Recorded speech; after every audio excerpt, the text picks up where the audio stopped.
one of my favorite tactics for sure pursuing trout is nymph fishing.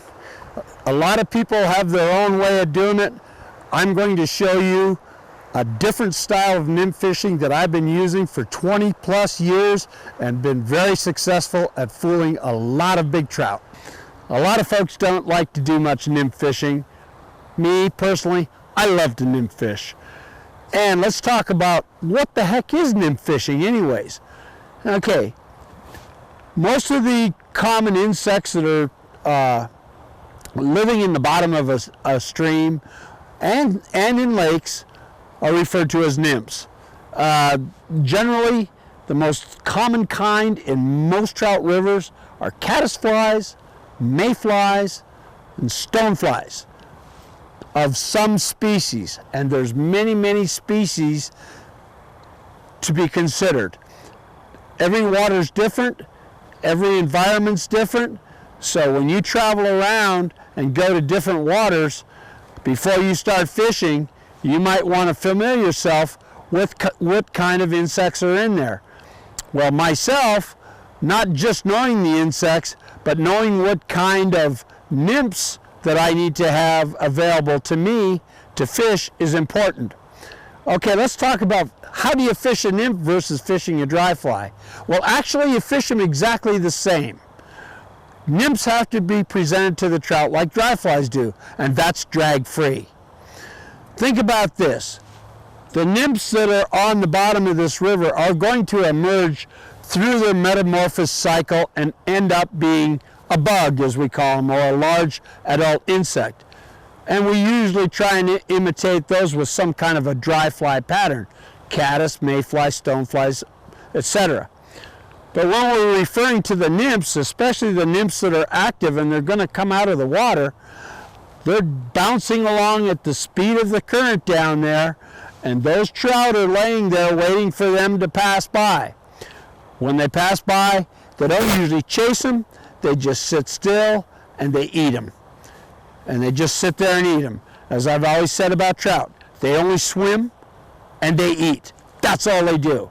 So if you're going to catch one and you want to fool them with a nymph pattern, a good way to do it is to, what I do, take off my taper leader off my fly line, and I attach a straight piece of monofilament.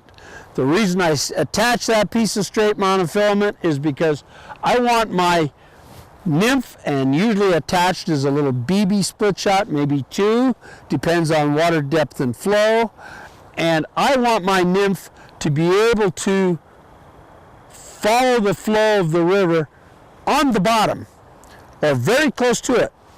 One very important thing to know about nymph fishing is the fact that in these rivers, the water on the bottom of this river right behind me is only going about 1/3 of the speed of the river on the surface.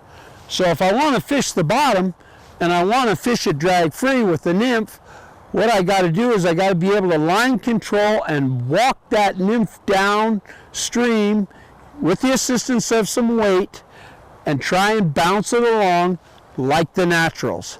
The takes are usually subtle. It's not usually a grab or a hard grab. It's usually the trout stops the nymph and you'll learn to detect that sensation right in the grip of your fly rod that something has changed and the nymph is now stopped. Well, as soon as you feel that the nymph is stopped, you might want to lift, keeping your finger on the trigger like that to see if there's any tension. And many times the line pulls away from you. That's how nymph fishing is basically approached. The way I do it, a lot of times I like to fish two nymphs on 1 leader with maybe 1 split shot, maybe 2 split shots. I can put 1 nymph of one variety on my dropper and 1 on my lead fly, and I can get out there and I can work the water. Generally what I like to do is I like my flies to hit the water, sink. I like to come up with a level line, tight line, follow the line downstream. Remember, as the leader goes downriver and the fly line, the nymphs and the split shot have a tendency to slow down because they're getting the slower part of the water. So you need to use your line control. Line control, you almost want it just about dangling. The rod tip's going to be the first indication that a fish has grabbed your nymph.